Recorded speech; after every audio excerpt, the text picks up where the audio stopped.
જય હિન્દ વિદ્યાર્થી મિત્રો। આજે તારીખ થઈ 28 ને આજે ટ્વીટ કર્યા એક સપ્તાહ થઈ ગયું છે। એમની 21 તારીખે ગુજરાત રિક્રુટમેન્ટ બોર્ડની ટ્વીટ આવી હતી કે એક સપ્તાહમાં ફાઇનલ આન્સર કે આપણે જાહેર કરીશું। તો આજે એનું અઠવાડિયું થઈ ગયું છે અને રિક્રુટમેન્ટ બોર્ડમાં કોલ કરવા માટેનો સમય સવાર 11 થી 5:30નો હોય છે। તો આપણે અત્યારે તે કોલ કર્યો અને તે એક સર જોડે વાત થઈ। તો આપણે રેકોર્ડિંગ મૂકી દઈએ છીએ। રેકોર્ડિંગ પહેલાં સાંભળી લો।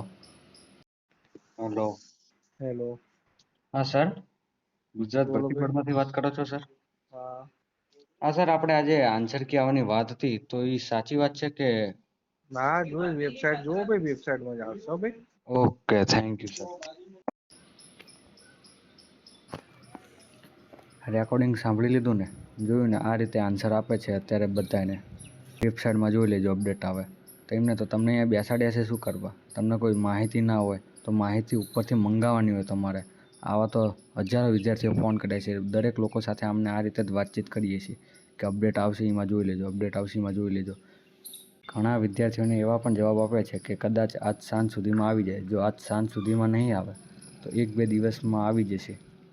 તો આ તો કેમનો શિડ્યુલ થયો કે જ્યારે મન ફાવે ત્યારે પોતાનું એક ટાઈમ ટેબલ તો હોવું જોઈએ ને કે ભાઈ તમે એક અઠવાડિયાનું કીધું હતું તો એક અઠવાડિયામાં તો ફાઇનલ આન્સર કી આવી જોઈએ કે નહીં? બીજા બધા એક્ઝામ બોર્ડમાં તો 1 મહિનામાં રિઝલ્ટ આવી જાય છે, આમાં હજુ 1 મહિનો થયો એક્ઝામ આપી, 1 મહિના ઉપર થયું।